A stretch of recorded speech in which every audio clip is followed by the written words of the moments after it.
Good evening, friends.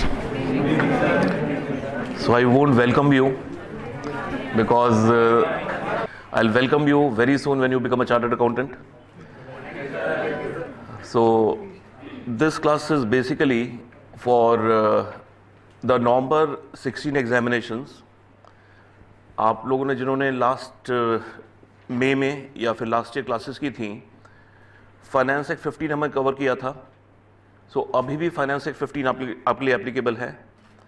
सिर्फ कुछ case laws हैं, सर्कुलर्स हैं जो आपके लिए रेलेवेंट है. प्लस मुझे मालूम है आपको आरटीपी से बहुत डर लगता है रिवीजन टेस्ट पेपर, तो मैंने उसे भी पूरा कवर कर लिया है ताकि आप लोग उसमें लेबर ना करें. इनफैक्ट मैंने ये क्लास लास्ट वीक करी थी, एक अलग से स्टूडियो में रिकॉर्ड करने की कोशिश की थी, बट आधे घंटे बाद मैंने बंद कर दिया क्योंकि मुझसे स्टूडियो में रिकॉर्डिंग नहीं की गई. Without students I can not really teach, तो मुझे फिर वो बंद करना पड़ा. ऑल तो मैंने आज भी बड़ा क्लियर मैसेज नहीं दिया था कि मैं क्लास लाइव लूँगा, तो आई सिंपली सेड कि एक वेग मैसेज दे दो कि अगर 20-25 लोग आ जाएंगे then I can teach properly. Okay, you have this handout with you, a very small handout of 18 pages, converted into 9 pages by having the photocopy on both the sides. So सबसे पहले जो income computation and disclosure standards हैं ICDS, they are not applicable for this exam. आपने देखा था मैं classes में भी ICDS नहीं करा पा रहा था क्योंकि उसमें बड़ी कॉन्ट्रडिक्शंस हैं.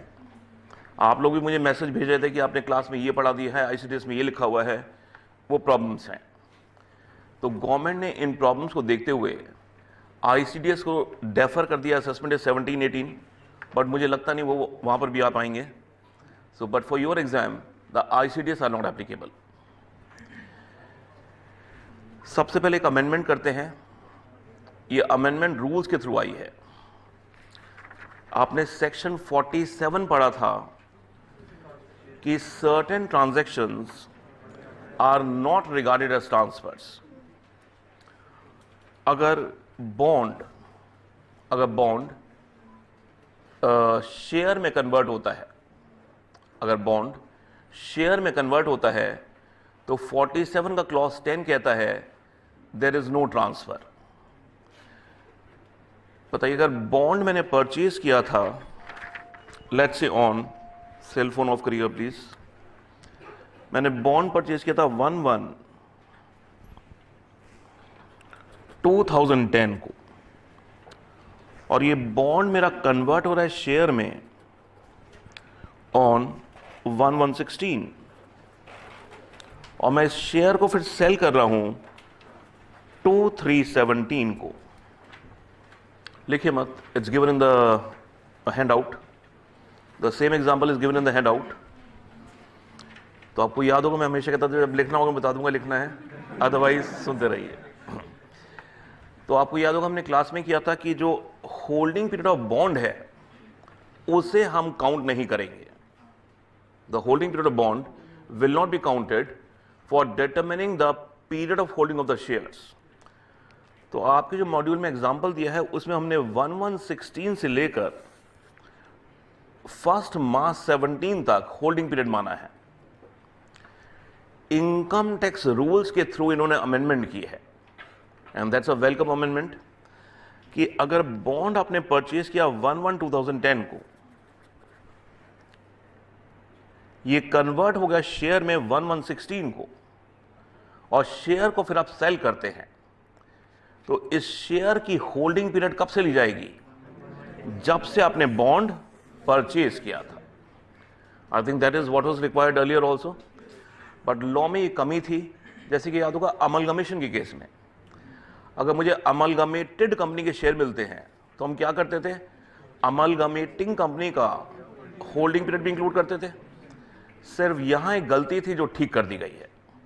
सो नाउ अगर बॉन्ड शेयर में कन्वर्ट होता है तो जो बॉन्ड की होल्डिंग पीरियड थी that will also be considered to determine the holding period of the share.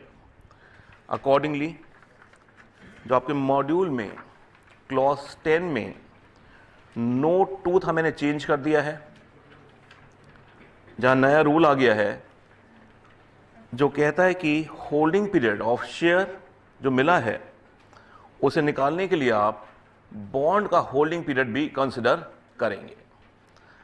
ये इलस्ट्रेशन आपके मॉड्यूल में दी हुई है, बट वहां पर मैंने होल्डिंग पीरियड कंसिडर किया है फ्रॉम 1160। सिंस ये अमेंडमेंट आ गई है तो मैंने इस इलस्ट्रेशन को चेंज कर दिया है। I hope this issue is clear to you. Second page पर आइए।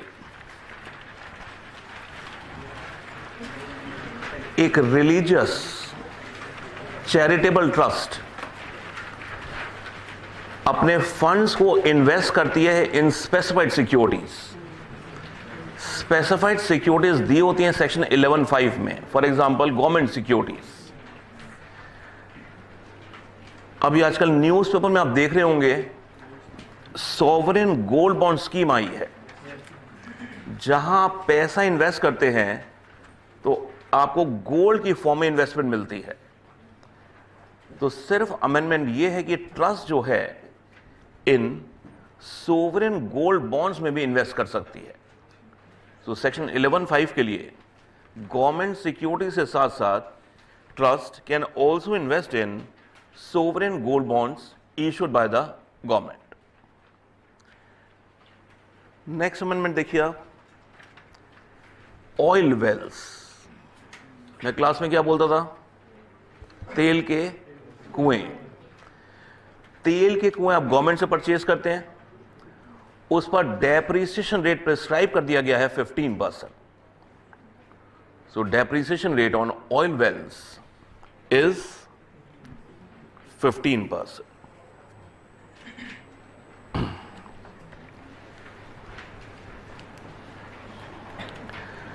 नेक्स्ट सर्कुलर इंपॉर्टेंट है।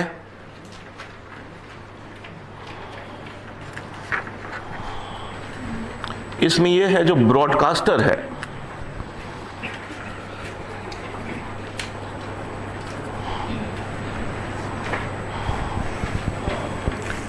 टेलीकास्टर है,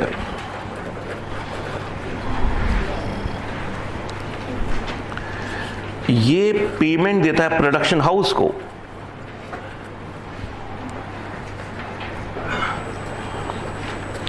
जैसे कि सोनी चैनल जो है, जो सोनी चैनल है या कलर्स चैनल है, जो लोग सीरियल्स देखते हैं उनको मालूम होगा,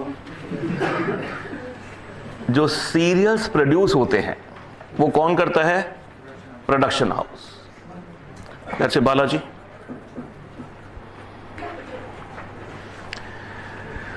सो सोनी, कलर्स टीवी ये ब्रॉडकास्टर है, टेलीकास्टर है। Production house like Ekta Kapoor, Balaji, ये सीरियल्स प्रोड्यूस कर रहे हैं, ठीक है। ब्रॉडकास्टर इनको पेमेंट करता है। ब्रॉडकास्टर इनको पेमेंट करता है और आज पेमेंट करोड़ में है। पेमेंट करोड़ में है। आप देखते होंगे पूरे घर में, पूरे दिन घर में टेलीविजन चलता रहता होगा, आपके सीरियल्स पे सीरियल्स आते रहते हैं। सो पेमेंट करोड़ में है। बताइए, इशू यहां टीडीएस का उठता है कि जो टीडीएस कटेगा ब्रॉडकास्टर टेलीकास्टर जो पेमेंट कर रहा है प्रोडक्शन हाउस को, उस पर टीडीएस काटेगा। विल इट बी 194C और 194J? 194C क्या होता है? Works contract. Works contract. 194J होता है प्रोफेशनल और टेक्निकल सर्विसेज। अब बोर्ड कहता है दो तरह की पेमेंट्स होती है। एक तो जो ब्रॉडकास्टर टेलीकास्टर है, प्रोडक्शन हाउस को पूरा वो देता है कि ये हमारा स्टोरी है, स्क्रिप्ट है, इस पर आप सीरियल बनाइए। नंबर 2 क्या होता है? एक तो यह है कि सोनी वाले कहते हैं हमारी स्क्रिप्ट है ये वाली, इस पर आप सीरियल बनाइए। नंबर 2 क्या है कि बालाजी टेलीफिल्म अपना सीरियल बनाता है and give it to telecaster Sony की, इसे टेलीकास्ट कर दीजिए। अब आपके हिसाब से बताइए वर्क्स कॉन्ट्रैक्ट 194C कहां लगेगा? पहला केस क्या है, एक मिनट देखते हैं, एक minute, let's come out with the circular. Page 2 at the bottom,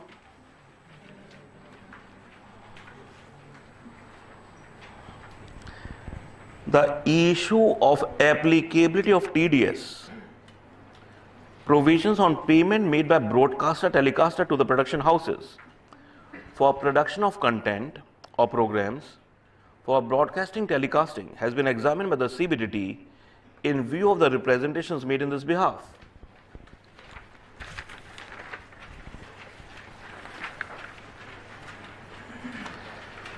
It has been noted that disputes have arisen on the issue as to whether payments made to the broadcaster telecaster to production houses for production of content program are payments of a works contract or a contract for professional or technical services and therefore liable to TDS under 194C or 194J.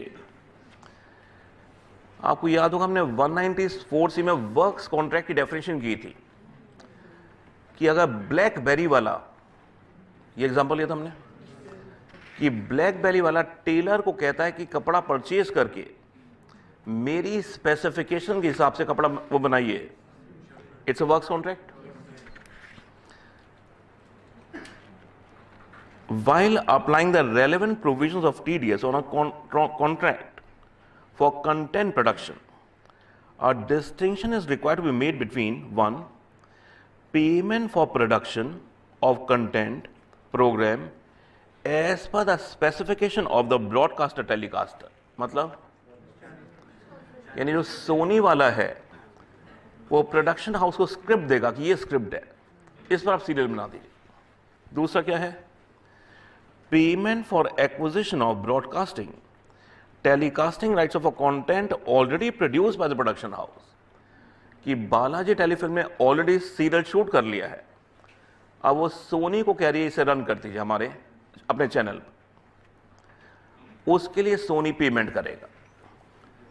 बताइए जो पहला वो है situation, is that a works contract or not? Because that is as per the specification of the Sony the customer. In the first situation, where the content is produced as per the specification provided by the broadcaster telecaster, that is Sony, the copyright of the content program also gets transferred to the telecaster broadcaster. It is clarified that such contract is covered by definition of the term contract, works contract in 194C, and therefore is liable to TDS under 194C. This position clearly flows from the definition of work given in 194C, जो कहता है कि अगर specification of customer है then it's a works contract.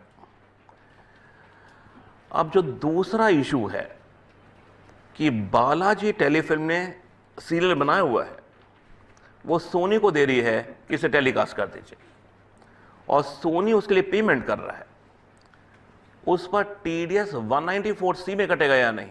नहीं कटेगा। Board ने clarify कर दिया, अभी देखेंगे क्लैरिफाई करेगा बोर्ड। क्या किसी और सेक्शन में कटेगा? 194J हो सकता है मेरे हिसाब से, बिकॉज एकता कपूर ने एक सीरियल बनाया है, उसको टेलीकास्ट करने के लिए सोनी वाला अपनी टेक्निकल सर्विसेज यूज कर रहा है, तो बोर्ड इस बात को अनक्लैरिफाइड छोड़ देगा। देखते हैं कैसे। However in a case where telecaster broadcaster acquires only the telecasting और broadcasting rights of the content already produced by the production house, there is no contract for carrying out the works contract as required in 194C, तो 194C नहीं लग रहा। Therefore, such payments are not liable for TDS under 194C. However, the payments of this nature may be liable to TDS under other sections of the chapter of TDS. अगर एक बात देखें, board खुद clear नहीं है, otherwise they would have very clearly said 194J। 194J अगर बहुत clear होता, they would have said 194J। अब अदर प्रोविजंस कोई बचते ही नहीं है, कमीशन तो है नहीं है, इट्स नॉट अ कमीशन। सो मेरे हिसाब से जो एग्जाम में आपको पूछेंगे वो पहला ही पोर्शन पूछेंगे जो बोर्ड ने क्लैरिफाई किया है। बट आप ये व्यू ले लीजिए कि अगर एकता कपूर का सीरियल बना हुआ है, उसको सोनी टेलीकास्ट कर रहा है, उसके लिए पेमेंट देता है, then it may be liable under 194J।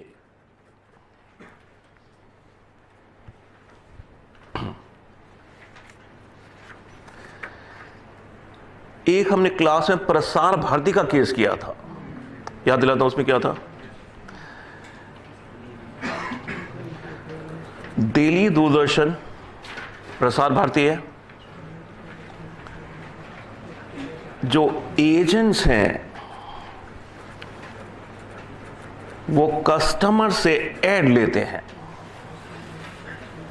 Agents customer से ऐड लेते हैं।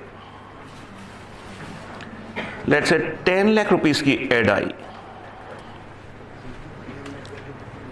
एजेंट फिर क्या करता है, इसका 15% कमीशन होता है, इसे रोक लेता है और 8,50,000 रेमिट कर देता है दिल्ली दूरदर्शन को, प्रसार भारती। ठीक है, उसमें आपने क्या किया था कि अब बताइए कमीशन कौन किसको दे रहा है। नहीं, जब कस्टमर एजेंट के थ्रू एड बुक कराएगा उस पर टीडीएस काटेगा कस्टमर, लॉजिकली बताइए कटेगा या नहीं, टीडीएस काटेगा वो। अब ये जो एजेंट आगे पेमेंट कर रहा है प्रसार भारती को, दिल्ली दूरदर्शन को, इसने अपना 15% शेयर रोक लिया और 850 रेमिट कर दिया दिल्ली दूरदर्शन प्रसार भारती को। कोर्ट ने कहा था कि 150 कमीशन है और इस पर दिल्ली दूरदर्शन को टीडीएस काटना चाहिए था।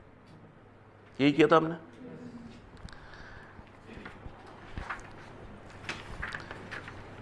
पेज 4 पर मैंने प्रसार भारती जजमेंट डिलीट कर दिया है।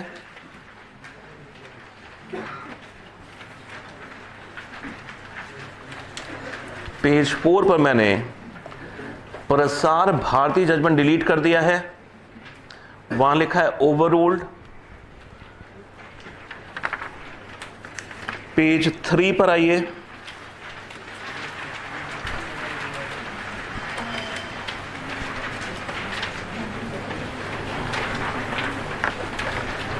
the issue circular number 5,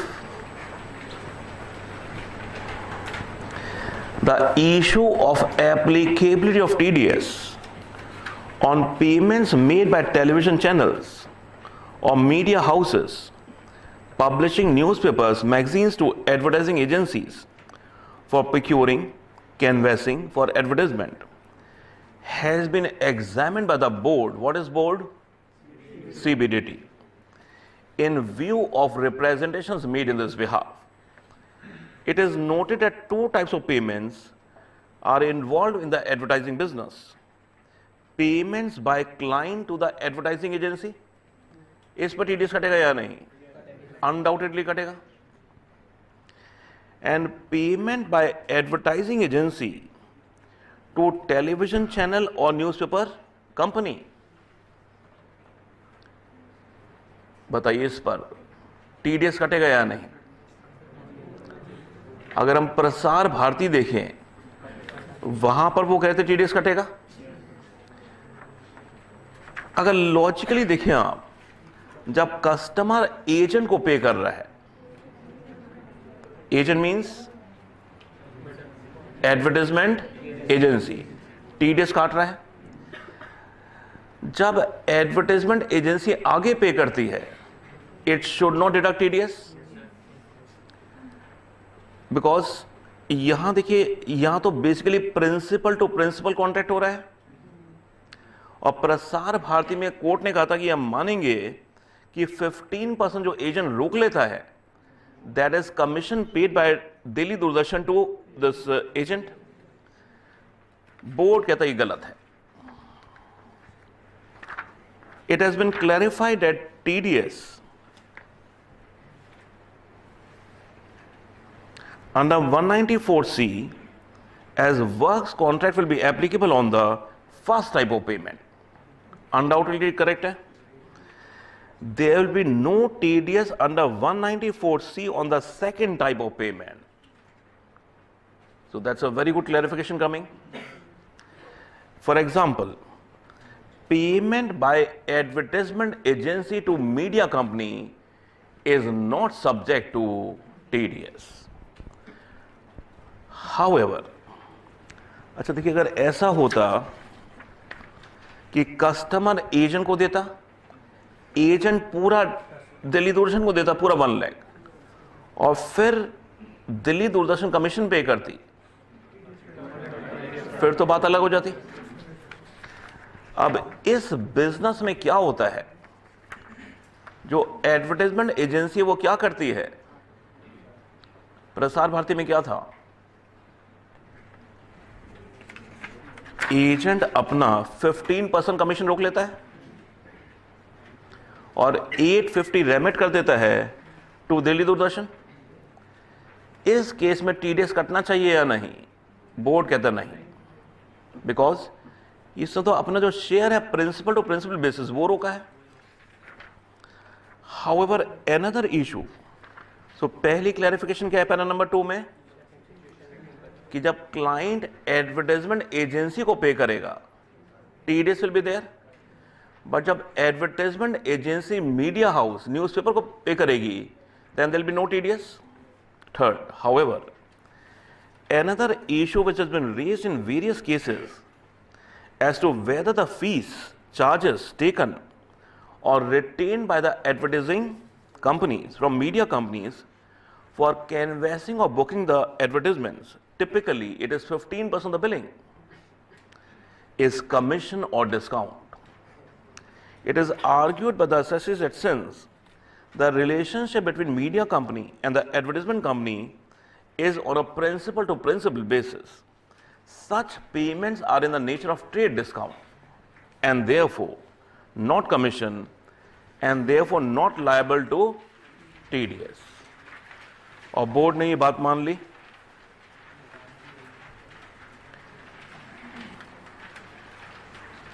The department on the other hand has taken the stand in some cases, Prasar Bharati की बात कर रहे हैं, that since advertisement agencies act on behalf of the media companies for procuring the advertisements, the margin retained by the former amounts to constructive payment of commission. Accordingly 194H TDS is there. Board अब clarify करता है that no TDS is attracted on payments made by television channels, newspapers, companies to advertisement agencies for booking or procuring or canvassing or of the advertisements. In nutshell position क्या निकल रही है? Client अगर advertisement agency को देगा TDS काटेगा, advertisement agency अगर media company या फिर जो भी चैनल है उसको पे करेगी, there will be no TDS। अगर एडवर्टाइजमेंट कंपनी अपना शेयर 15% रोक के पैसे देती है, then also it's not commission, it's a principal to principal contract, there will be no TDS again.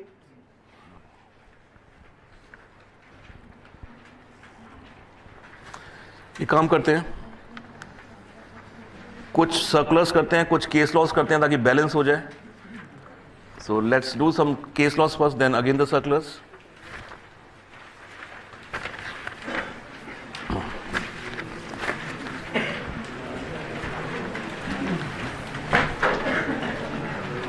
On page 11,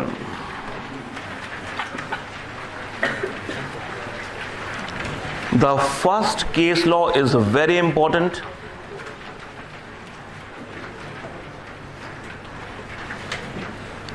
The first case law, Henkel Spick India Limited from the Supreme Court, marked as most important. So I won't be reading the cases, I'll tell you the gist of the cases. Assessee ने financial year 11-12 में एक public issue किया। Assessee ने financial year 11-12 में public issue किया। Let's say issue है 25 करोड़ का और इससे पैसे रिसीव हो गए 100 करोड़। पॉसिबल है? इशू क्या हो गया? ओवर सब्सक्राइब हो गया। इशू ओवर सब्सक्राइब हो गया और मान लीजिए 1 जनवरी 12 को इशू बंद हो गया, पैसा आ गया। अच्छा बताइए, जब पब्लिक इशू करते हैं आप, as per rules of SEBI जब तक अलॉटमेंट नहीं होती आपको क्या करना होता है? इस पैसे को सेपरेट अकाउंट में रखेंगे। असेसी 1/1/2012 को इस पैसे की एफडी करा देता है। कितने की? 100 करोड़।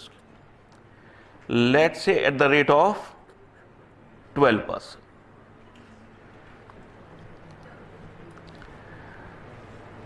अब शेयर अलॉटमेंट होती है, शेयर अलॉटमेंट होती है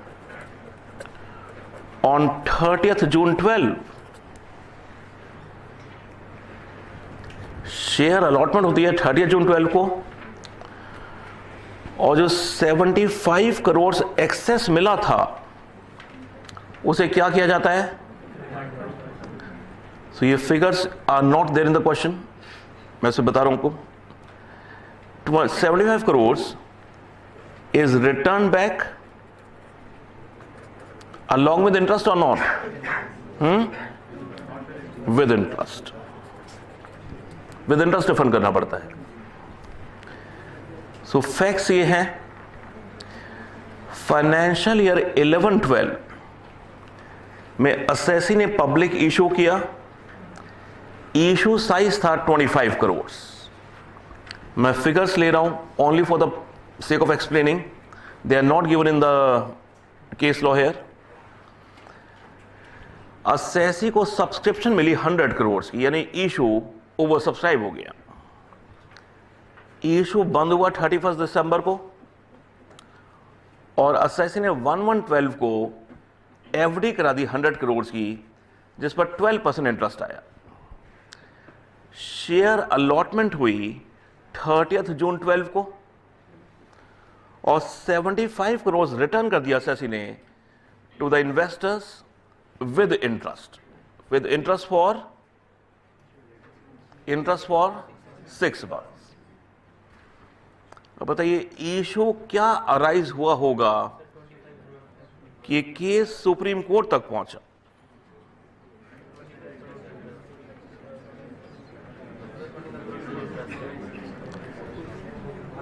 क्या 31 मार्च 12 में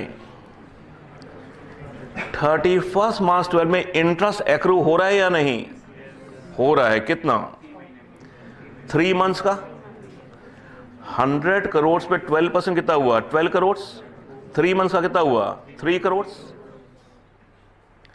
सो 3 करोड़ का इंटरेस्ट ईओ कहता है it's taxable in previous year 12।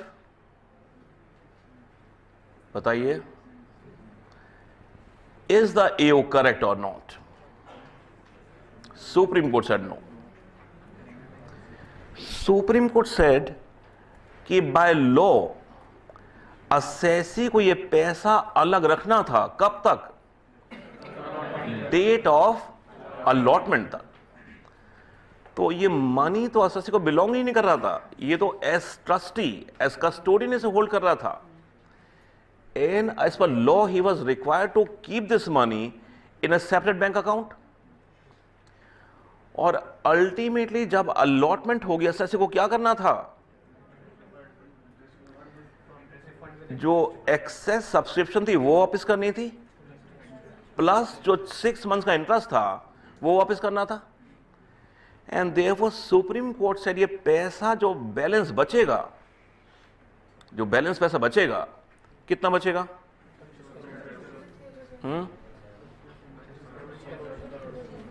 अगर आप लगाएं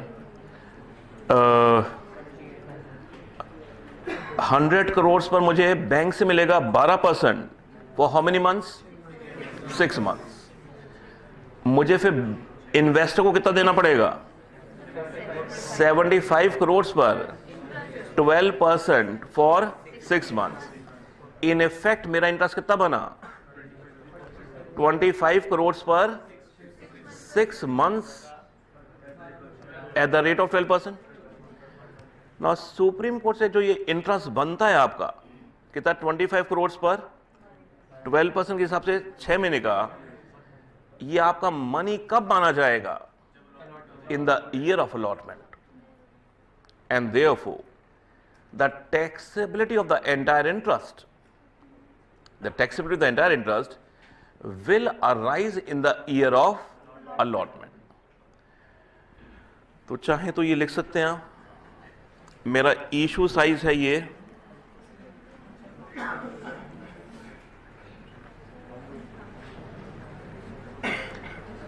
मैंने रिसीव किया 100 करोड़, 1112 को एफडी करा दी 100 करोड़ की 12%।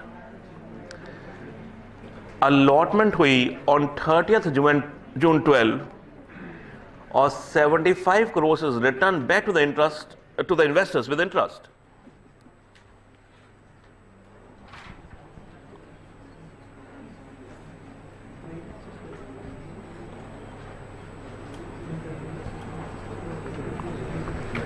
तो बताइए अब क्या होगा? 100 करोड़ पर 12% interest for 6 months minus 75 crore क्या ये जो मैंने रिफंड किया इन्वेस्टर्स को at the rate of 12% for 6 months. कितना के फिगर? 25 करोड़ 1.25 1.5 करोड़। ये टैक्सेबल कब है? In financial year 31 March 2030।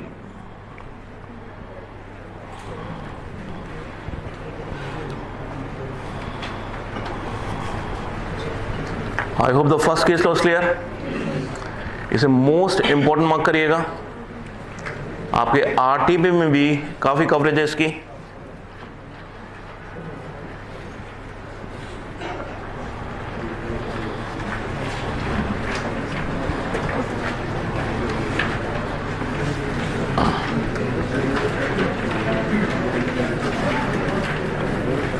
I hope clear है आप।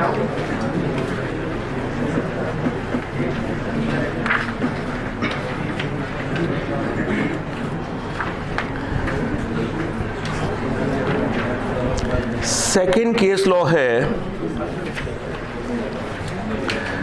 असेसी कंपनी है, उसका मेमोरेंडम कहता है कि इसका मेन ऑब्जेक्ट है लेटिंग आउट का,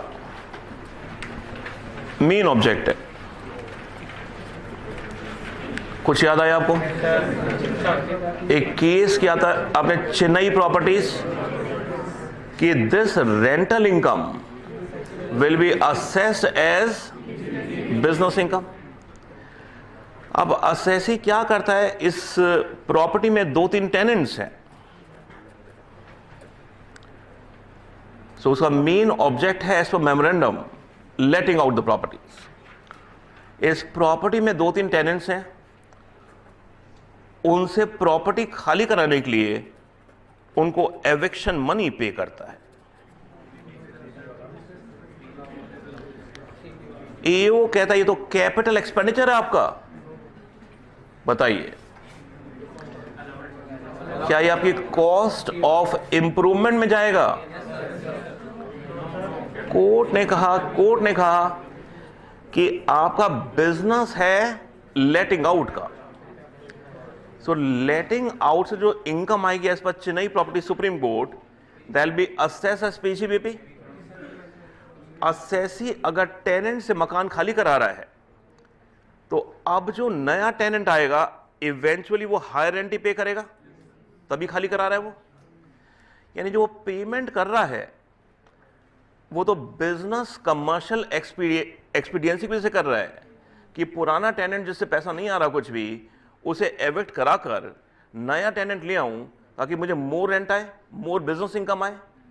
and therefore the court held that this eviction money जो आपने पे किया है for getting the premises the tenants vacated is a business expenditure which is deductible under section 37(1).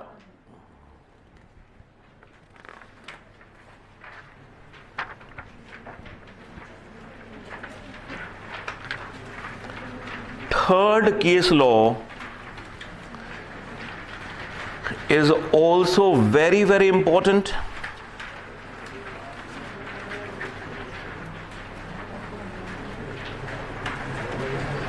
Taparia Tools Limited,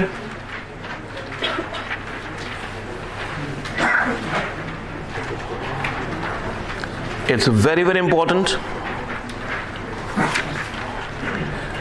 So let us not see the judgment, क्योंकि मैंने भी जब judgement पढ़ा तो मेरा व्यू कुछ और ही था।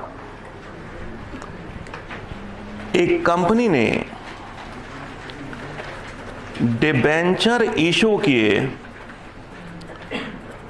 5 years टर्म के।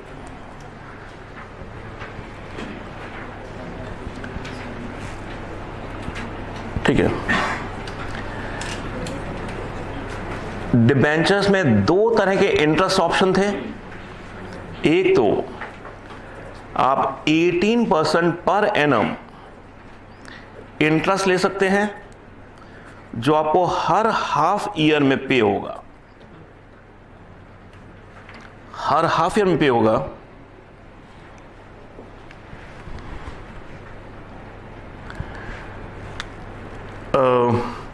लेट्स से ओके, अभी फिगर डालते हैं।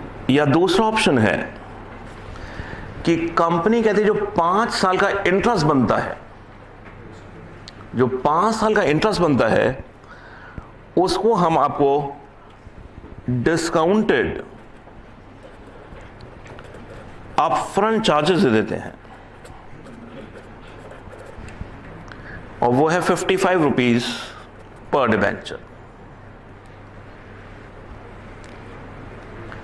सो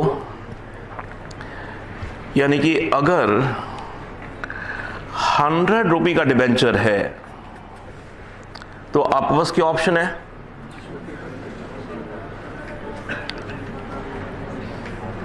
अगर 100 रुपये का डिबेंचर तो क्या ऑप्शन है कि आप 9 rupees after every half year लेते रहिए। 5 साल में कितना इंटरेस्ट मिलेगा आपको? 5 साल में कितना इंटरेस्ट हो गया? 90 रुपीज। या ऑप्शन है कि पहले साल में आप 55 रुपए ले लीजिए हमसे, यानी जो 5 साल का इंटरेस्ट है हम आपको अपफ्रंट पे कर देते हैं। अब ये जो हाफ ईयरली इंटरेस्ट पे हो रहा है इसमें कोई डाउट ही नहीं है, ये तो मेरा ईयरली बेसिस पर वाला होगा। ये जो इंटरेस्ट पे हो रहा है हाफ ईयरली, इसमें तो कोई डाउट ही नहीं है।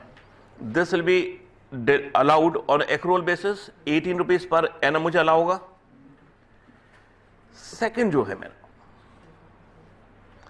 एओ कहता है कि ये अलाउ होगा 55 रुपीज डिवाइडेड बाय 5 ईयर्स।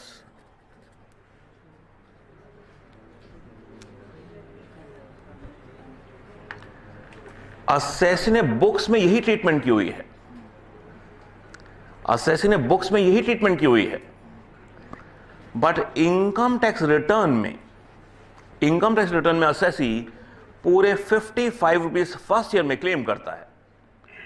एओ कहता है कि आपको जो डिडक्शन दूंगा मैं, किस चीज की, जो अपफ्रंट चार्जेस पे कर रहे हैं हम, मतलब जो कंपनी पे कर रही है, वो मिलेगी 55 रुपीज डिवाइड बाय 5। बताइए एओ करेक्ट है या नहीं, या फिर 55 रुपीज अला होगा आपको फर्स्ट ईयर में? एओ सीम्स टू बी करेक्ट। जब मैंने जजमेंट पढ़ा, मेरा भी इनिशियली यही व्यू आया, मेरे दिमाग में था discount on issue of debentures जो हम स्प्रेड ओवर करते हैं। सुप्रीम कोर्ट ने कहा ये इशू नहीं है वो, this is not that issue. यहां तो कंपनी ऑप्शन दे रही है कि या तो आप हाफ ईयरली इंटरेस्ट लीजिए 18%, या फिर पहले साल में ही हमसे अपफ्रंट चार्जेस लीजिए 55 रुपीज। अगर एओ कह रहा है कि 55 को मैं डिवाइड करूंगा 5 से, फिर तो एओ दोनों को सेम ट्रीटमेंट दे रहा है। अगर एओ इसको 5 से डिवाइड कर रहा है, तो AO is giving the same treatment to this interest also and this interest also. जबकि कंपनी जो अपफ्रंट चार्जेस है उसको पे करके क्या कर रही है, अपनी फ्यूचर लायबिलिटी से अपने आप को मुक्त करे रिलीज कर रही है। And supreme Court held here that जो अपफ्रंट चार्जेस कंपनी पे कर रही है, अगर इसे 5 इयर्स में स्प्रेड करने की बात करें, फिर तो क्या हो रहा है, फिर तो there is no difference in the two, फिर तो दोनों एक ही बात हो गई। जबकि कंपनी ये 55 रुपीज देकर अपने आप को all liabilities in future interest की तरफ अपने आप को फ्री कर रही है। And therefore as per supreme court आपने बुक्स में क्या किया है, that is irrelevant. This 55 rupees will be fully allowed as deduction in the first year.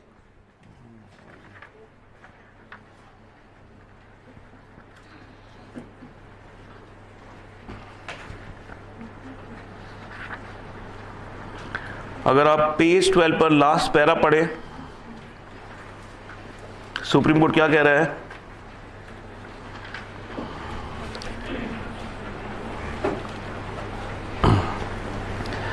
by allowing only 1/5 of the upfront payment, though the entire amount of interest is actually incurred in the very first year, the EO in fact has treated both the methods of payment of interest at par, which was clearly unsustainable.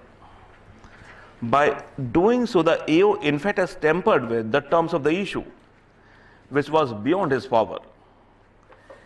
It is obvious that on exercise of the option of the upfront payment of interest by the subscriber in the very first year, the assessee paid that amount in terms of debenture issued, and by doing so he was simply discharging the interest liability in that year, thereby saving the recurring liability of the interest for the remaining life of the debentures, because for the remaining life of the debentures he was then not required to pay the interest.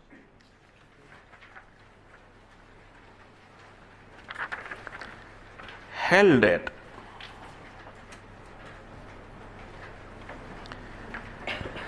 since assessee made actual payment and the course of action adopted by assessee was in consonance with the provision of this act, merely because a different accounting treatment was given in the books of account, could not be a factor which will deprive the assessee from claiming the entire expenditure in the first year.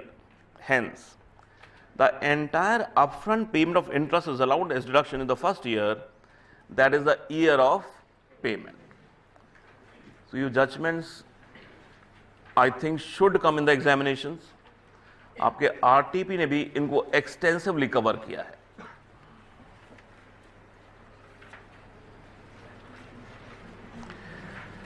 Next judgement brief करता हूं आपको।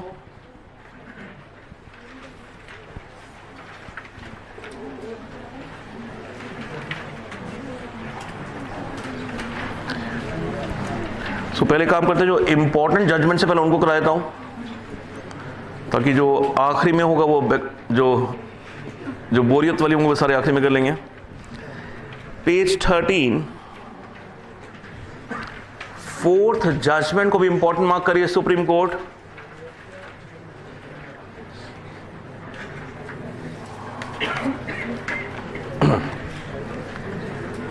इसके fact सुनिए please. Assessee ने एक section होता है I think 54G, जहां आप अर्बन एरिया से अगर अपनी इंडस्ट्रियल अंडरटेकिंग शिफ्ट करते हैं,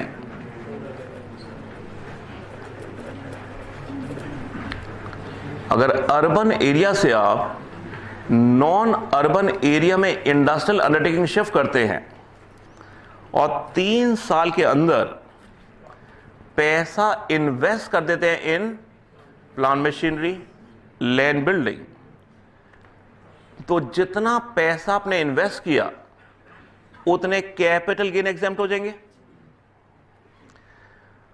और अगर आप due date of filing of return तक, अगर आप due date of filing of return तक इस पैसे को यूटिलाइज नहीं कर पाए, देन आपको कैपिटल गेन अकाउंट स्कीम में ये पैसा जमा करना।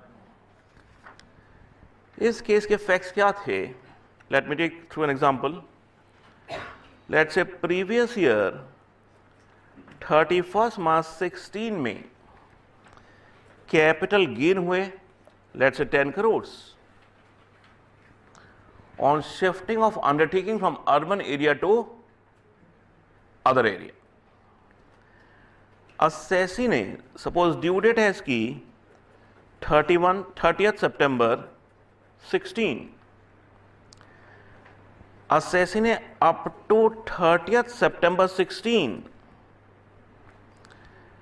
एडवांस दे दिया, 10 करोड़ का एडवांस दिया। किस चीज के लिए? For plant machinery, for land and for building. और फिर उसने 31 मार्च 17 तक परचेज कर लिया सब कुछ, ऑल परचेज्ड, यानी विद इन 3 इयर्स परचेज कर लिया। फैक्ट्स क्लियर है आपको?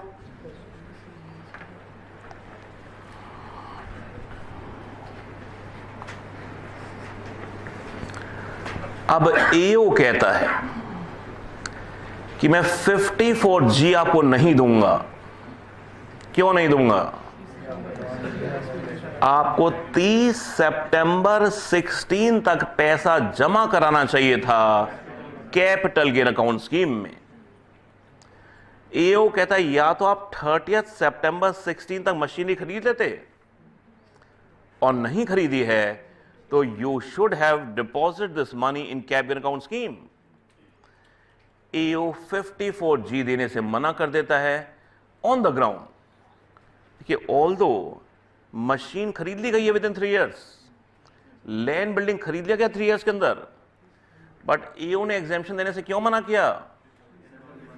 कि due date of filing of return तक आपने प्लांट मशीनरी खरीदी नहीं थी, and therefore the money should have been deposited by you in the capital gain account scheme.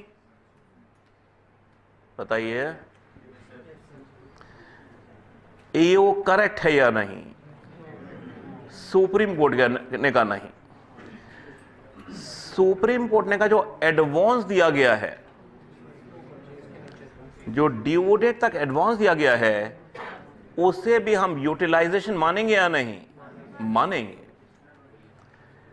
अगर हम एओ का व्यू ले ले, फिर तो यह मतलब हुआ या तो आप 30 सितंबर तक मशीनरी खरीदिए या फिर कैपिटल अकाउंट स्कीम में पैसे जमा करिए। यानी अगर असेसी एडवांस भी देना चाहे नहीं दे पाएगा as per the AO's view. Supreme court said ऐसी कोई इंटरप्रिटेशन नहीं है लॉ की। सेक्शन 54G कहता है अगर मनी यूटिलाइज नहीं किया आपने for purchase of plant machinery, then the money should be deposited with the capital account scheme. अगर असेसी एडवांस दे रहा है, it is money utilised for the purchase of plant machinery, land building, etc. And therefore 54G deduction cannot be denied. I hope ये clear है. तो देखिए जो 54, 54B, DG मैं क्लास में भी बहुत कम कराता हूं, ऑल द मैंने इस बार 3 घंटे लगा दिए थे, वहां इस तरह के इश्यूज आते हैं. So this issue in my view is the most important issue. Clear है आपको?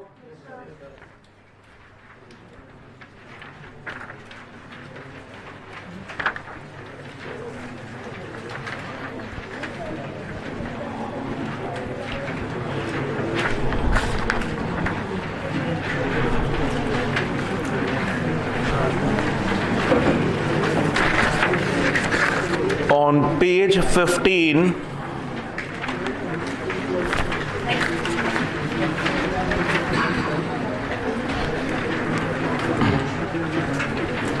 on page 15,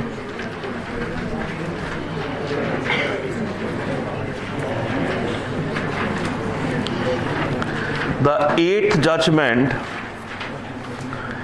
Meghalaya Steels Limited, assessee की अंडरटेकिंग है बैकवर्ड एरिया में. 80IB 80IC मिलता है. एक हमने जजमेंट की थी लिबर्टी इंडिया, जहां आपको कैश कंपनसेटरी सपोर्ट मिलता है, ड्यूटी ड्रॉबैक मिलता है. वो प्रॉफिट्स ऑफ द अंडरटेकिंग नहीं मानते, उस पर 80IB 80IC नहीं मिलेगा. अब असेसी जो अंडरटेकिंग लगा रहा है in the backward area 80IC area, उसे गवर्नमेंट दे रही है इंटरेस्ट सब्सिडी, गवर्नमेंट दे रही है power subsidy and insurance subsidy, जो बेसिकली रीइंबर्समेंट है मैन्युफैक्चरिंग कॉस्ट की. अब बताइए इशू क्या अराइज होगा? पहली बात, ये सब्सिडीज किस हेड में टैक्स होंगी? अदर सोर्स में क्यों होंगी? It's in the course of business only. It's in the course of business only. So Supreme Court ने कहा सब्सिडीज जो हैं they will be you are getting in the course of business only and therefore they are taxable under the head PGB. Second issue, profits of the undertaking exempt होते हैं 80IB 80IC में, तो क्या उन profits में subsidies भी आ जाएंगी? Supreme court said yes. तो जो सब्सिडीज मिली आपको, जो बिजनेस इनकम मान ली गई आपकी, that is also eligible for deduction under section 80IB और 80IC एज द केस में भी.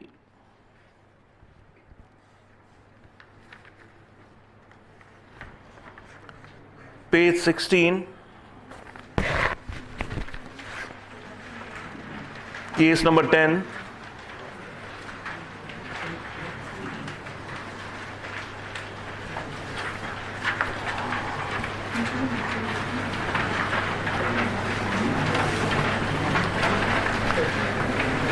Bombay Stock Exchange.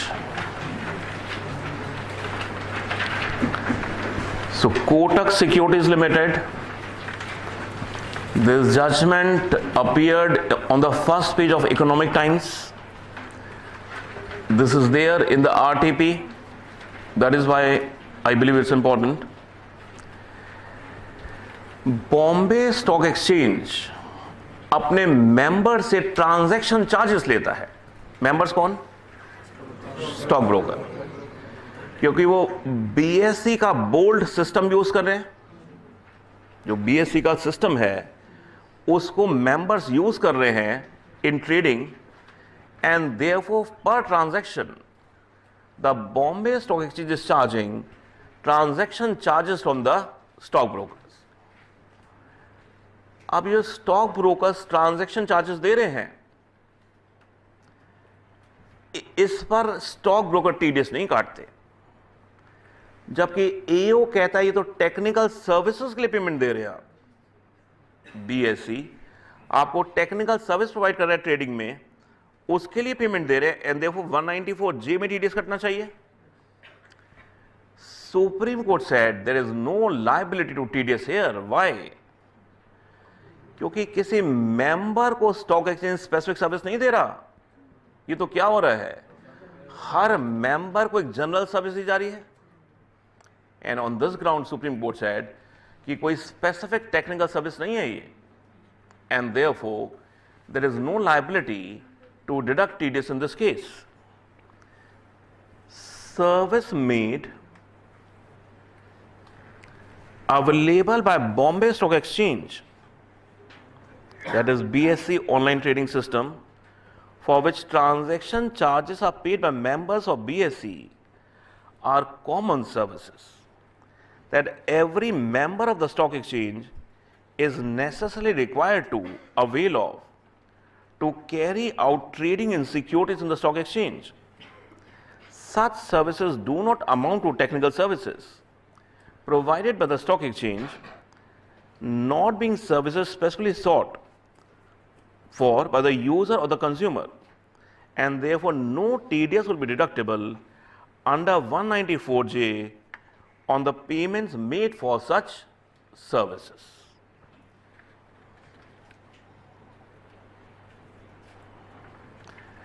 इलेवेंथ एक बड़ा टेक्निकल इशू है, मतलब सेटल्ड है बिल्कुल, इसलिए करा रहा हूं कि आरटीपी में दिया हुआ लास्ट क्वेश्चन, ये लास्ट केस लो। आपको याद होगा जब मैंने पेनल्टी का चैप्टर कराया था आपको, वहां आपको बताया था कि ईओ ऑर्डर साइन करने से पहले लिखता है penalty proceeding have been initiated separately. ठीक है, अब ईओ असेसमेंट ऑर्डर पास कर देता है। बताइए क्या असेसमेंट ऑर्डर में टैक्स लग के आता है, अलग से बनता है? अब ईओ जब टैक्स लगाता है उसमें 234A-B-C का इंटरेस्ट भी लगा देता है। हर केस में होता है ये तो। अब असेसी कहता है आप 234A-B-C का इंटरेस्ट तब लगा सकते थे जब आप ऑर्डर में लिखते that levy interest under 234A-B-C। High court ने कहा यस असेसी सही बोल रहा है, तो हाई कोर्ट जज ने पैसे ले लिए और कहा यस असेसी सही बोल रहा है। मैटर सुप्रीम कोर्ट में गया, सुप्रीम कोर्ट सेड ऐसा कुछ लिखने की जरूरत नहीं है। 234A-B-C क्या है? मैंडेटरी एंड ऑटोमेटिक इंटरेस्ट है। एक ITNS होता है, देखा किसी ने? Income tax notes sheets. तो आपके जो टैक्स लग के आता है ना, उसके पीछे देखिएगा ITNS की फोटोकॉपी लगी होती है, इनकम टैक्स नोट शीट्स। तो जो ITO अपनी टैक्स निकालता है वो इसमें निकालता है, और ITNS में लिखा हुआ है कि टैक्स ये है, सरचार्ज ये है, रिलीफ इतना है, 234A 234B ये लिखा हुआ है। अब सुप्रीम कोर्ट ने कहा अगर ITNS में ये बातें लिखी हुई हैं it is sufficient, and therefore अगर एओ ने अपने ऑर्डर में सेपरेटली नहीं भी लिखा कि चार्ज 234A-B-C सेपरेटली, एओ फिर भी वो लगाएगा, और ये इंटरेस्ट परफेक्टली वैलिड है, ये इंटरेस्ट ऑटोमेटिक है, मैंडेटरी है। जस्ट बिकॉज एओ ने ये लाइन नहीं लिखी कि levy interest under 234A-B-C, it doesn't make a difference. Supreme Court ने कहा ITNS जो होता है उसमें बड़ी क्लियरली कॉलम्स हैं कि 234A-B-C इंटरेस्ट क्या होंगे। 12th जजमेंट इंपॉर्टेंट, आपको याद होगा हमने TDS के चैप्टर में एक जजमेंट किया था ITC, जहां होटल अपने कस्टमर से टिप्स इकट्ठी कर रहा था, then tips were given to the employees, उस पर हाई कोर्ट ने कहा था TDS should be deducted at salary, Supreme Court ने उसे रिवर्स कर दिया है। सुप्रीम कोर्ट ने उसे रिवर्स कर दिया है। Page 16.12, market is most important.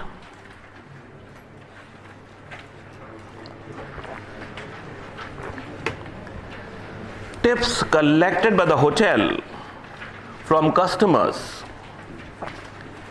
and paid to employees did not amount to salary from the employer, and hence employer is not liable to deduct TDS on such payments under section 192.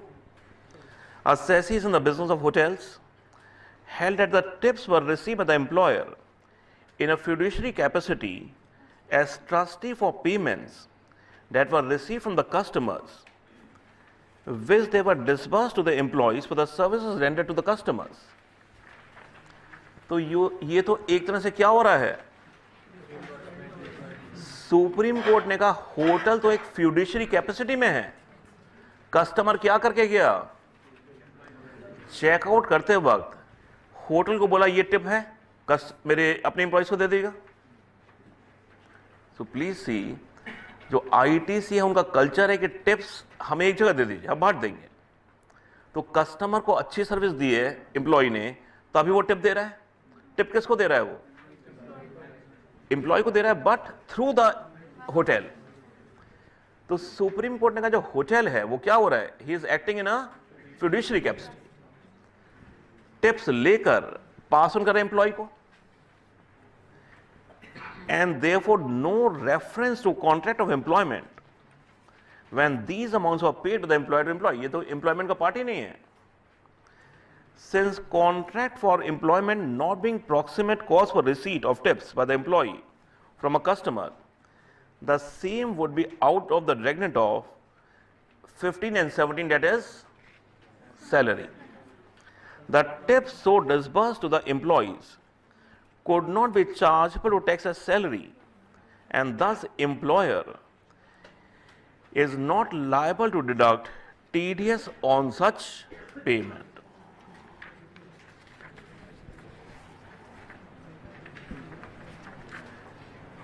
Page 18.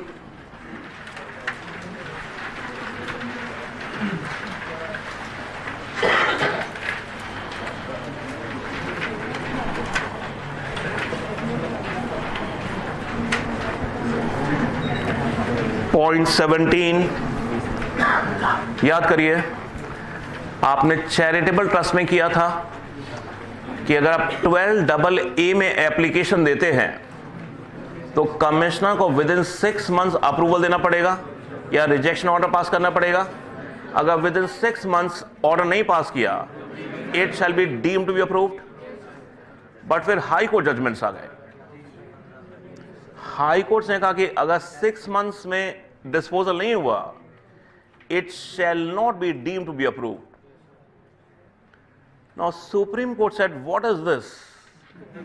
अब High Court को क्या power है कि जब law में लिखा हुआ है कि it's deemed to be approved, ये लॉ क्यों बना है, ताकि कमिश्नर फटाफट एक्ट करे। Who is High Court to give such judgments? And simply Supreme court said the law is, and we retreat that एक बार आपने एप्लीकेशन फाइल कर दी और उसे डिस्पोज ऑफ नहीं किया गया within 6 months, then the trust is deemed to be approved. चलिए वापस कुछ सर्कुलर्स कंप्लीट करते हैं, फिर केस पर आते हैं, सीक्वेंस वाइज।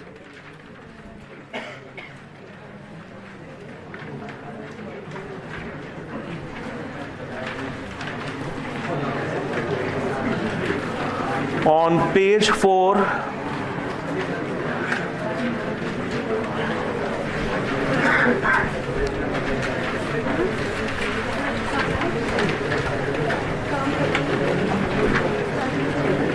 please.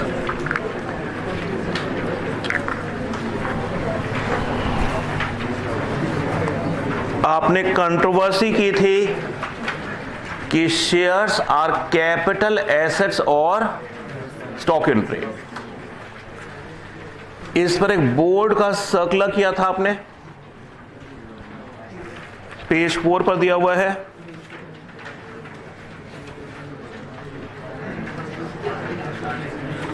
पेज 4 पर बोर्ड का सर्कुलर दिया हुआ है। यही सर्कुलर आपने मॉड्यूल में किया हुआ है। मैंने सिर्फ इसकी एडिटिंग करके छोटा कर दिया है इसे। तो आपके मॉड्यूल में 1.5 पेज का दिया हुआ है। ऑल तो मैंने वहां बोल्ड करके कराया था आपको कि बोल्ड कर लीजिएगा बस। तो मैंने बाकी हटा के अब सारा रेलेवेंट पोर्शन कर दिया है। इस सर्कुलर में बोर्ड ने क्या कहा था कि shares capital asset stock in trade है। इस पर वेरियस फैक्टर्स होते हैं कि किताबें आप सेपरेट रख रहे हैं या नहीं, लोन मनी है या नहीं, डिविडेंड आ रहा है या नहीं, वही सब बात। तो इसमें मैंने कुछ भी चीज नहीं है।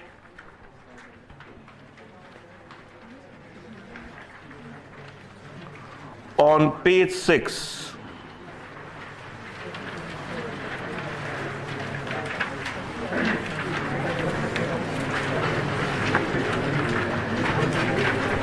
इस सर्कुलर में बोर्ड ने कहा कि हम वाकई में अब परेशान हो चुके हैं,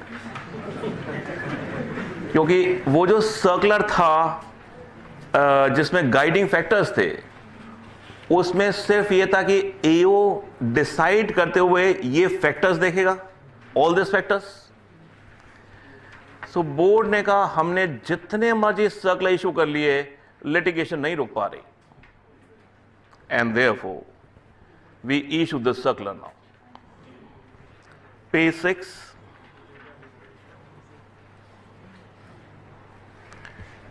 This is for listed shares. This circular is for listed shares.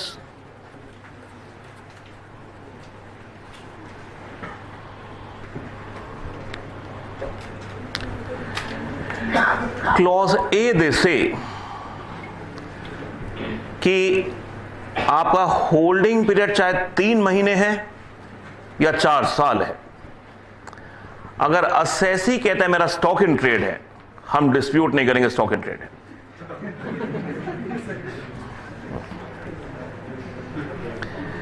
अच्छा बताइए, झगड़ा कहां पर हो रहा था? झगड़ा कहां पर हो रहा था? मैं shares more than 12 months hold करता था, 1038 क्लेम करता था, ये वो कहता था बिजनेस इनकम है। सो फर्स्ट क्लैरिफिकेशन देखिए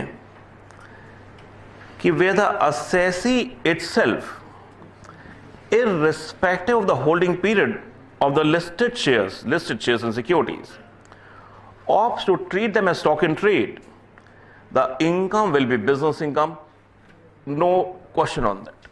Number 2, कह रहे हैं अगर listed share more than 12 months है, असेसी कह रहा है कैपिटल गेन है लॉन्ग टर्म, हम डिस्प्यूट नहीं करेंगे, लिटिगेशन ओवर। अदरवाइज क्या था कि लिटिगेशन पे लिटिगेशन चल रही थी। ये तो कोर्ट्स डिसाइड करते कि ये सारे फैक्टर्स आ रहे, यानी डिविडेंड ऑब्जेक्टिव है मेरा, लोन लिया गया है, ऑल दोस थिंग्स। तो बोर्ड का अगर सर्कुलर पढ़ेंगे पूरा बड़ा फ्रस्ट्रेटिंग होकर लिखा उन्होंने, फ्रस्ट्रेट होकर लिखा है कि it's enough now, litigation is going on. So in respect of listed shares and securities held for more than 12 months, immediately preceding the date of its transfer, if the assessee desires to treat the income arising from the transfer thereof as cap gain, the same shall not be disputed by the AO. I think government इससे बढ़िया काम नहीं कर सकती थी। Yes, because otherwise disputes थे, और जहां disputes नहीं थे, एओ कहता पैसे दे दीजिए मान लूंगा, ब्राइबरी चल रही थी। However, बट एक बार आपने स्टैंड ले लिया, फिर आप लाइफ टाइम चेंज नहीं करेंगे। I think that's fair. However, This stand once taken by the assessee in a particular assessment year shall remain applicable in the subsequent assessment years also, and the taxpayer shall not be allowed to adopt a different or contrary stand in the subsequent assessment years. I think that's a very welcome measure, circular bought by Arun Jaitley. Otherwise इतनी litigation थी, हम लोग परेशान हो गए थे, वाकई में परेशान हो गए थे। और ईओ कहता था जी सब फैक्टर्स फुलफिल हो भी रहे हैं तो मुझे आप सेटिस्फाई हो करिए पहले, तभी एलटीसी मानूंगा। प्लीज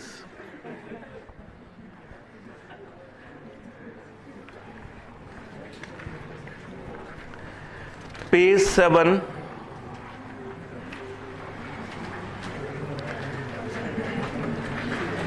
अब इन्होंने कहा कि अभी जो हमने ऊपर सर्कुलर इशू किया था वो किसके लिए था?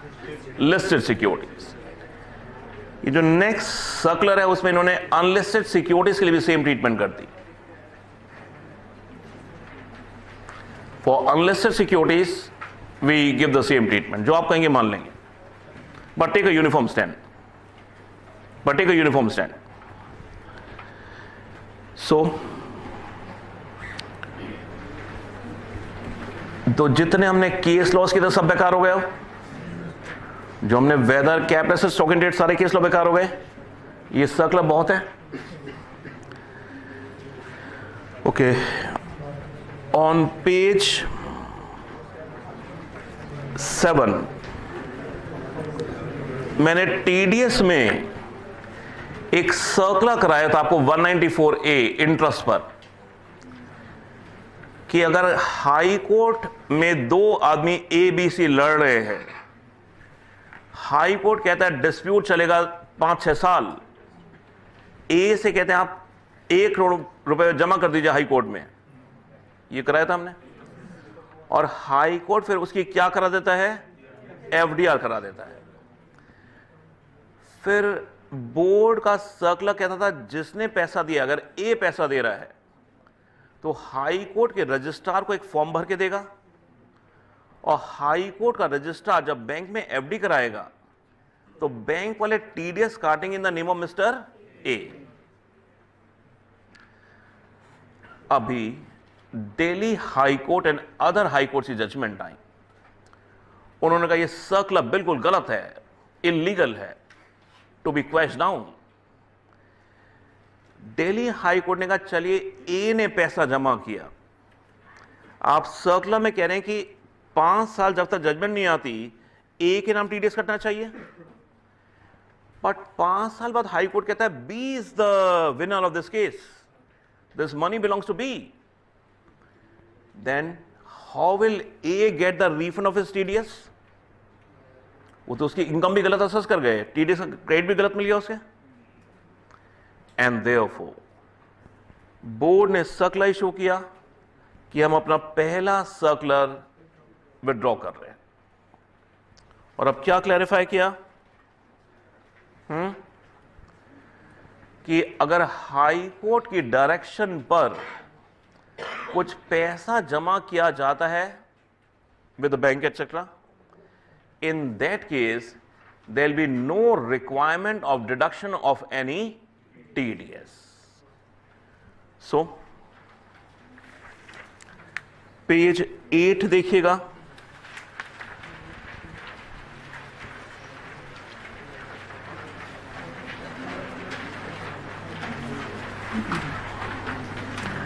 the board has accepted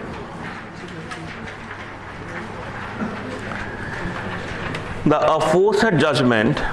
Accordingly, it is clarified that interest on FDRs made in the name of Registrar General of the court or the deposit of the fund on the direction of the court will not be subject to TDS till the matter is decided by the court. However, once the court decides that ownership of the money lying in the fixed deposit belongs to Mr. B, then the provisions of 194A will apply to Mr. B. तो मैंने circular delete mode में दे दिया है. This circular is there in your modules which is deleted.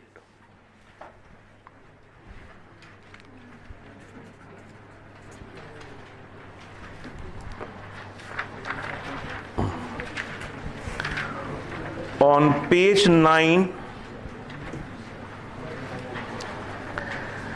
आपने याद होगा ATIA ATIB में पढ़ा था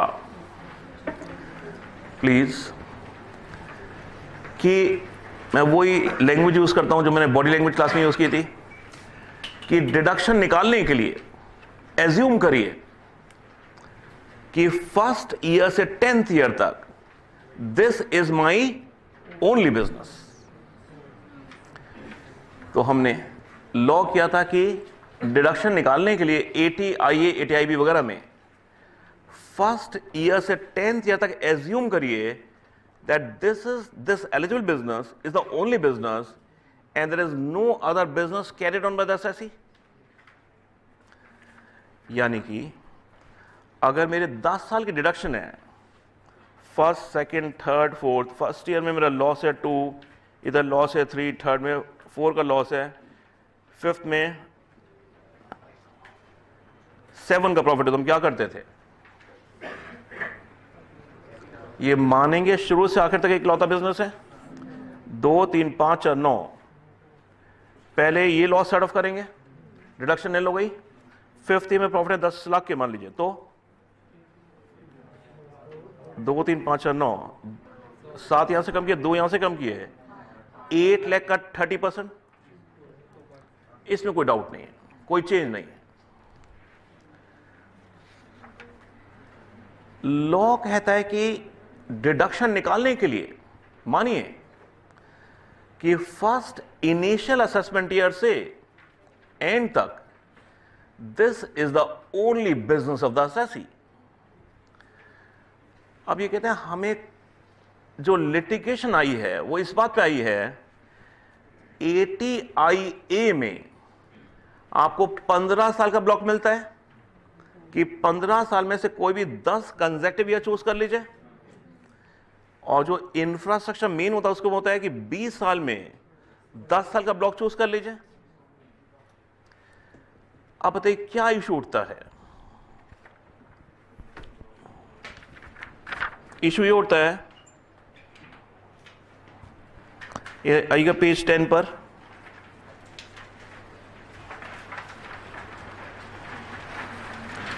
ये मेरे 15 ईयर्स है,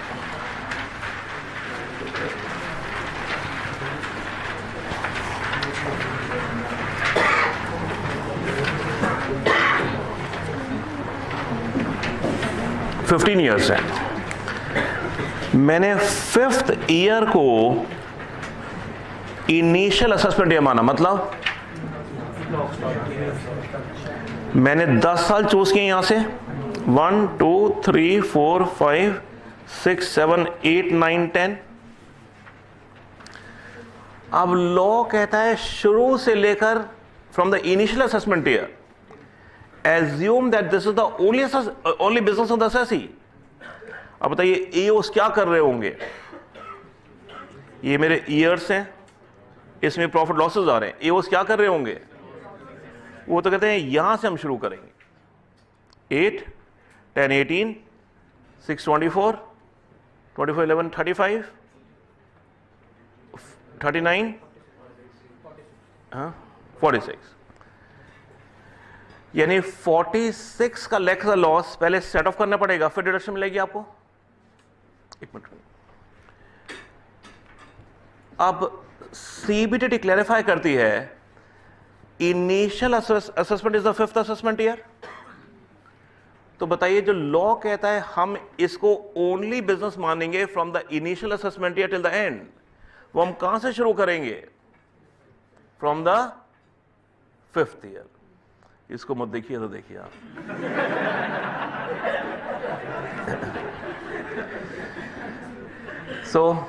लॉ कहता है कि डिडक्शन निकालने के लिए हम मानेंगे इनिशियल असेसमेंट ईयर से सब्सिक्वेंट असेसमेंट ईयर्स तक this is the only business. जहां मैंने 5th ईयर को ATIA में चूज किया है as my initial assessment year, तो बताइए कब से मैं लॉ लगाऊंगा? ये 5th ईयर से लगेगा, यानी कि 5th ईयर में deduction is nil, 6th year में it is nil, 7th year क्या होगा? मेरे लॉस कितने माने जाएंगे? 11 लाख। मेरे लॉस 11 माने जाएंगे। 11 में से 8 का प्रॉफिट है, डिडक्शन कितनी होगी मेरी अब? निल। नेक्स्ट ईयर 8 लाख है, सेट ऑफ करूंगा कितना मैं? 3 लाख। सो 5 lakh is the profit next year, deduction will be 5 lakh in the next year, और उसके बाद 10 लाख, 10 लाख, 12 लाख। इशू समझ में आ गया आपको? इशू यह है कि जब मैंने 5th ईयर को इनिशियल असेसमेंट या माना है, तो जो लॉ कहता है कि हम initial year till every subsequent year only business मानेंगे, तो वो यहां से मानेंगे आप। तो ये जो पहले 4 लॉसेस हैं इनको कंसिडर नहीं करेंगे आप। I hope you understanding.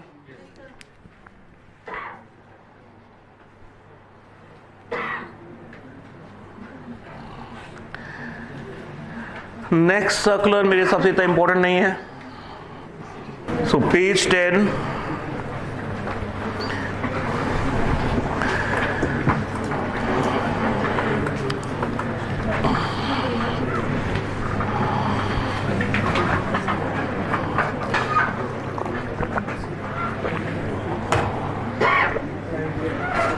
on page 10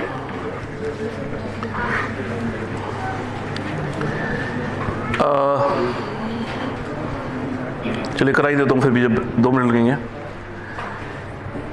section 269 SST होता है, जहां 20,000 से एक्सीडिंग लोन लेते हैं, रीपे करते हैं, otherwise then by account payee cheque, there is a penalty equivalent to the loan. उस पेनल्टी का ऑर्डर पास करने की टाइम लिमिट क्या होगी? याद हमने टाइम लिमिट्स की थी, चलिए छोड़ दीजिए उसको, फिर बताया था वैसे क्या था। उसमें टाइम लिमिट्स थी, हमने 3 पार्ट्स में किया था ना यूं, time limits for imposing penalty, जहां अपील फाइल किया आपने, जहां 264 फाइल किया है, जहां कोई अपील वगैरह नहीं की। So let's leave out this is very technical, so छोड़ दीजिए इसे। So leave out this circular, circular number 10 छोड़ दीजिए।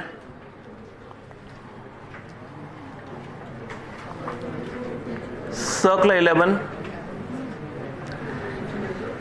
मैंने प्लीज 195 में टीडीएस काटा और अपील में डिसाइड हो गया कि मुझे टीडीएस नहीं काटना चाहिए था। अब सरकार मुझे जो मैंने टीडीएस काटा है रिफंड कर देगी, तो उस रिफंड पर आपको इंटरेस्ट भी सरकार देगी या नहीं देगी, ये बात क्लैरिफाई की गई। तो अगर 195 में टीडीएस काटा गया और अपील में डिसाइड हुआ कि टीडीएस नहीं कटना चाहिए, तो टीडीएस आपको वापस मिलेगा, और टीडीएस के साथ साथ आपको मिलेगा the interest on that refund. Please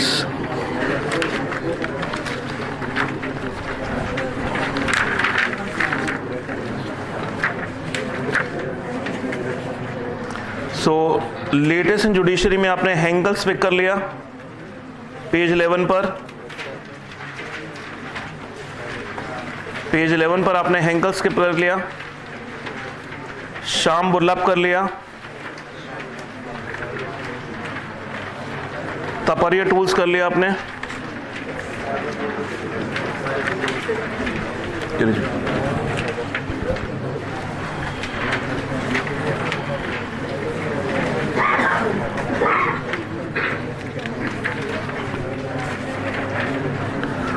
on page 14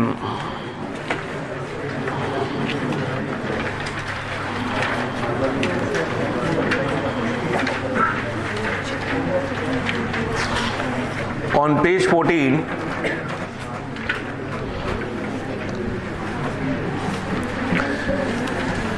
assessee जो है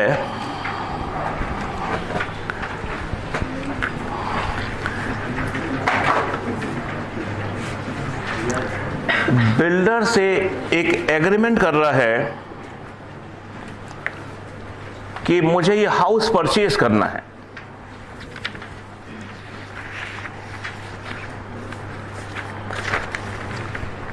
बिल्डर उसे अलॉटमेंट लेटर इशू कर देता है 22/5/2/05। सो बिल्डर से ऐसा हाउस परचेज कर रहा है, अलॉटमेंट लेटर इशू हो गया 22/2/05 को।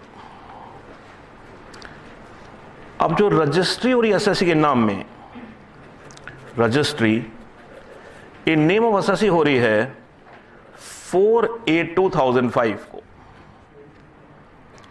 और असेसी इस लैंड को सेल कर रहा है इन April 08। क्या इशू राइज हुआ होगा? क्या इशू है? असेसी कहता है लॉन्ग टर्म, एओ कहता है शॉर्ट टर्म।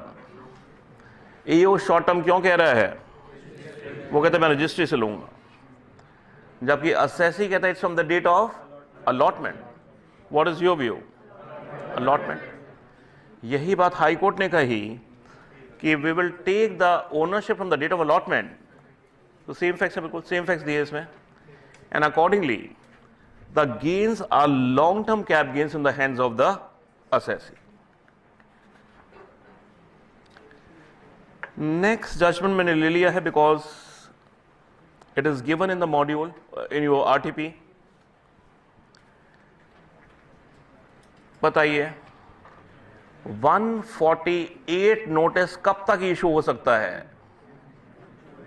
कितना तो पकाया था मैंने आपको क्लास में बैठाकर, कितने एग्जाम्पल देते, पीएफ वाले बैलेंस शीट बनाते हैं क्लाइंट की। 148 नोटिस कितने साल तक इशू हो सकता है? 6 years।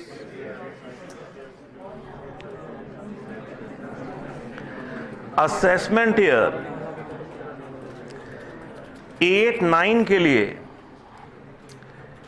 एओ ने 148 इशू किया 27 मार्च 15 को, विद इन 6 years है, टू द असेसी। ये लेटर वापस एओ के पास आ जाता है, उस पर लेटर पे लिखा होता है एड्रेसी डेड।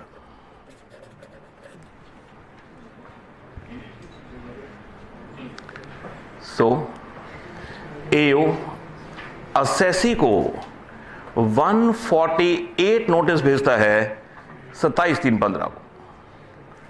ये नोटिस वापस आ जाता है डिपार्टमेंट के पास कि सर्विस नहीं हुआ बिकॉज असेसी इज डेड। फिर एओ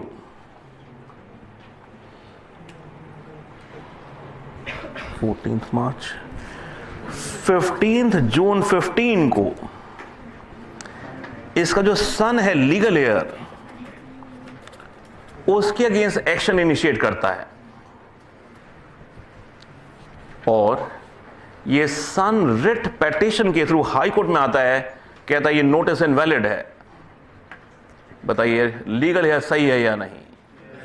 यस, सही है, बिकॉज कोर्ट ने कहा कि लीगल एयर को भी नोटिस इशू होना चाहिए था किस टाइम में?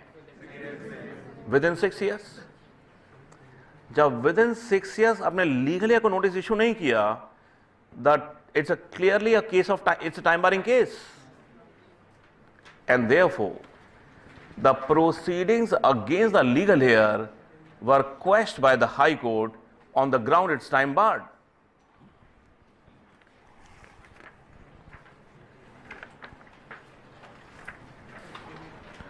Page 15,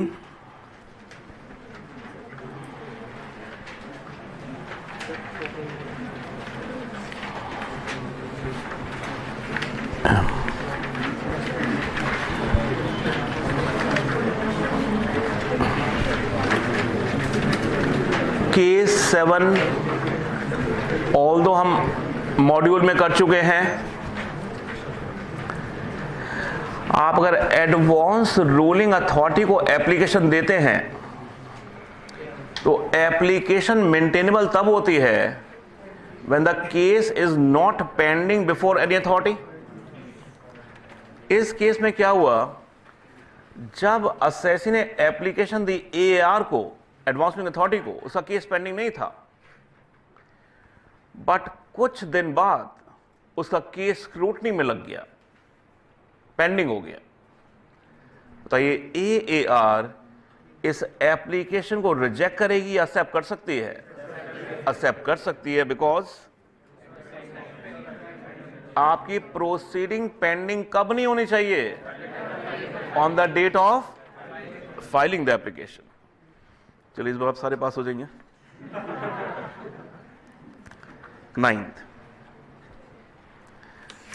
नाइन्थ में है चिट फंड कंपनी है। देखिए चिट फंड कंपनी कैसे ऑपरेट करती है, देखिए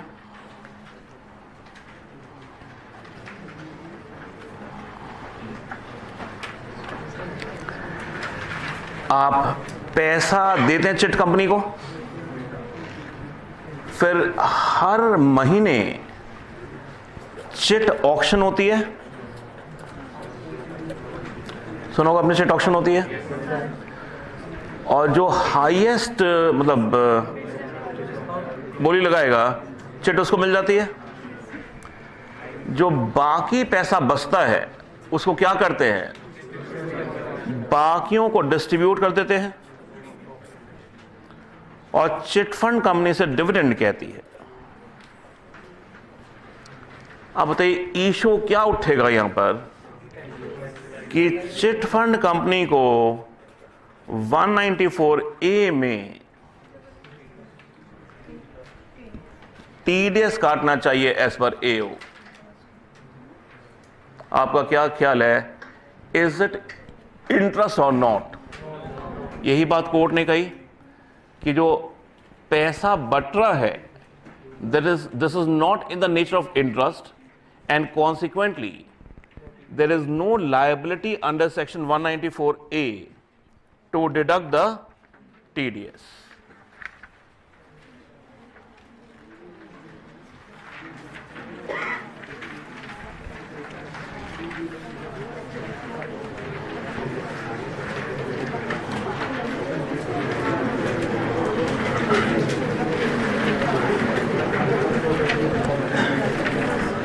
ज्यादा रेस्टलेस मत होइए, ज्यादा रेस्टलेस मत होइए।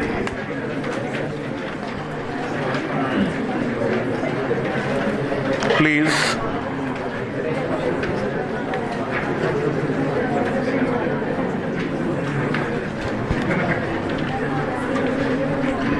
पेज 17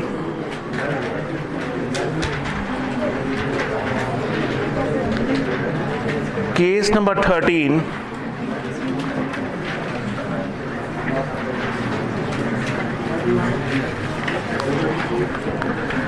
असेसी की असेसमेंट हो गई,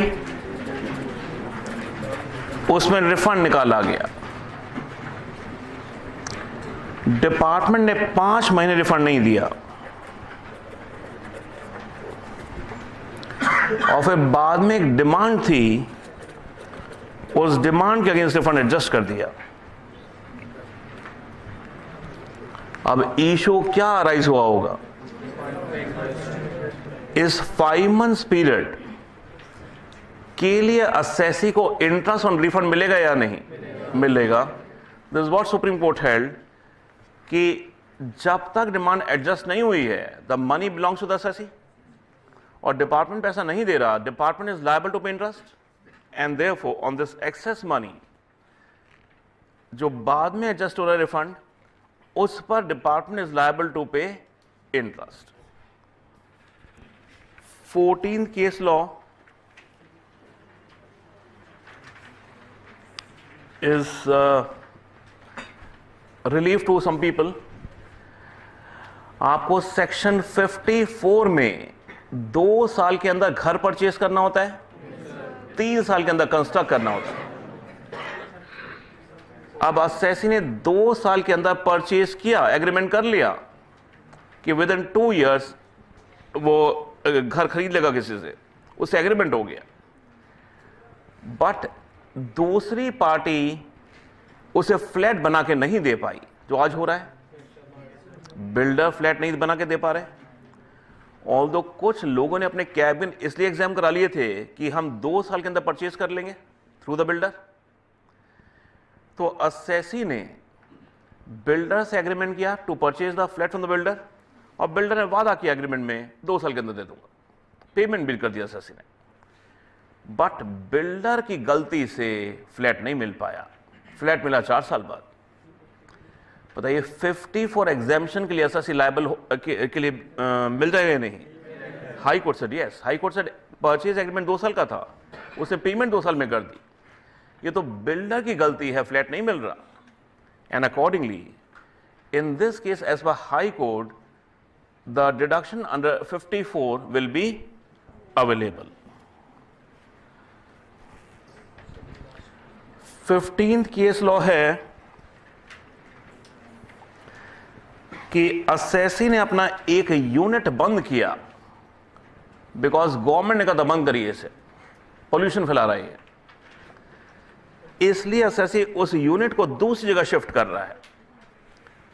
बताइए शिफ्ट करने में जो एक्सपेंडिचर होगा, इज इट रेवेन्यू एक्सपेंडिचर और not? Court said yes, it is very much a revenue expenditure.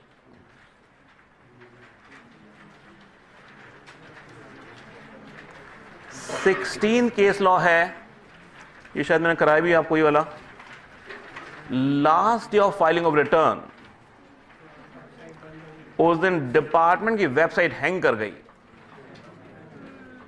रात को 12 बजे के करीब वेबसाइट हैंग कर गई, इसलिए असेसी रिटर्न फाइल नहीं कर पाया, नेक्स्ट डे फाइल की, उसमें लॉस है। बताइए सीबीडीटी कोई लॉस मतलब डिले कंडोन कर देना चाहिए या नहीं?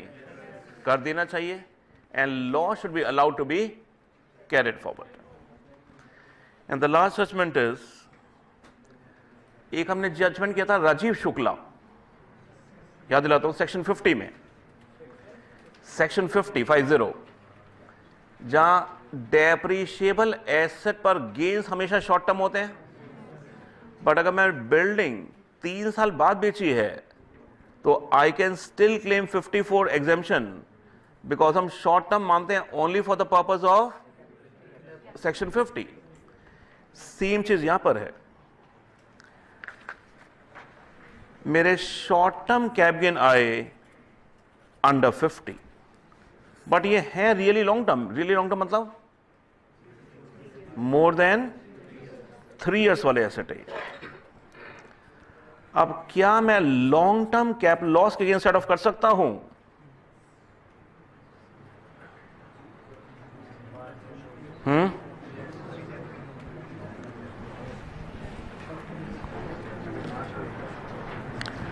बताइए long term capital loss can not be set up against short term cap gain, but high court ने कहा हम शॉर्ट टर्म मानेंगे only for the purpose of section 50, otherwise हम क्या मानेंगे?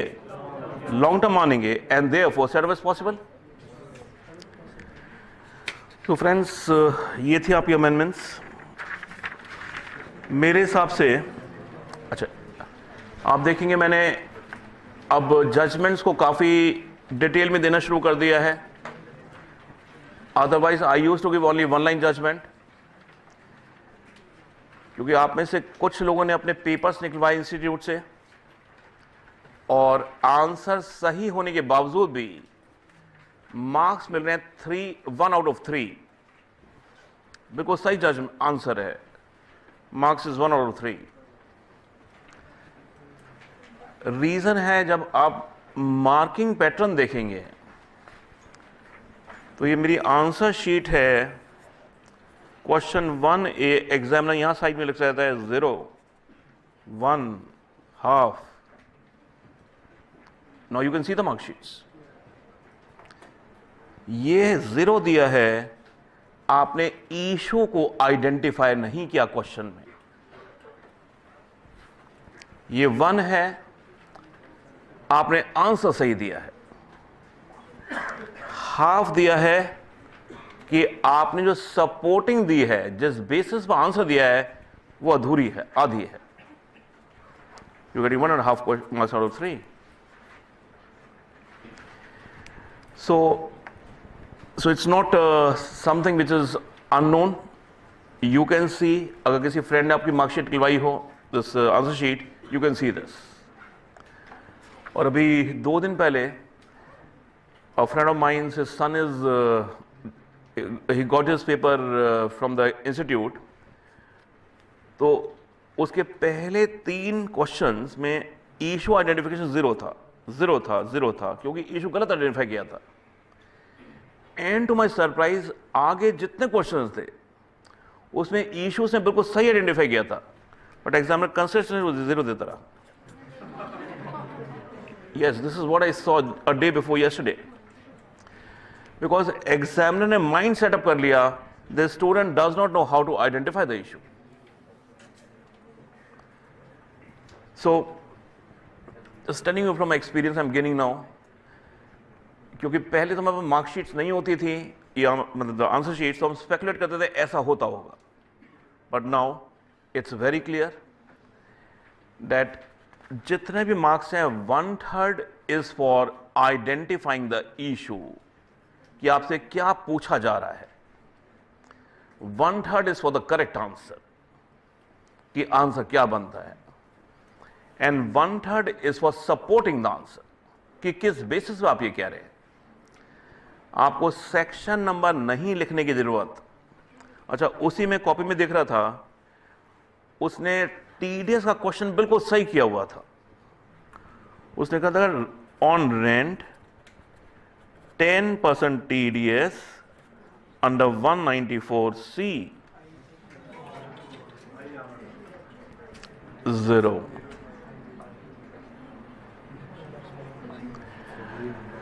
देखिए क्या होता है कि इतने हैवी सब्जेक्ट्स हैं. मेरे लिए तो बड़ा आसान है, 18 पेज दे दिए, 1 घंटे की क्लास लीजिएगा, कर लीजिए. But I know the pain you people have, so you have the other subjects also.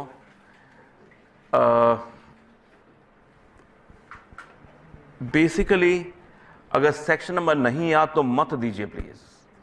ये करेंगे एग्जाम खुद तक में आ जाता है. Even I do, I mean get angry on this. Better don't write. It says rent on TDS 10%. That's all. और क्या होता है, 1-2 क्वेश्चन आपके चेक करके ना एग्जामिनर आपके बारे में माइंड बना लेता क्या है. Because I was surprised to see, मैंने फर्स्ट टाइम देखा इशू आइडेंटिफिकेशन, क्योंकि मैं सारे क्वेश्चन नहीं देख पाता. दैट स्टूडेंट के साथ देखिए मेरे सारे इशू आइडेंटिफिकेशन जीरो हैं. मैंने क्या गलती की है, तो मैं देखा पहले 3 इशू गलत थे, तो मैंने भी बस और नहीं देख रहा, मैं 2 और देख लो. देखिए मेरी भी देखिए ना, मुझे भी इरिटेशन होनी शुरू हो गई. जब 3 गलत है, मैंने मान लिया सारे गलत होंगे. तो same mentality of a human being, examiner. तो जब मैंने आगे इश्यूज देखे, मैंने बिल्कुल परफेक्टली आइडेंटिफाई करा बंदा, but 0. Because as a examiner मैं पहले 2 क्वेश्चन से बना लेता हूं माइंड कि आपका कैलिबर क्या है बच्चे का. ठीक है. So any questions you have?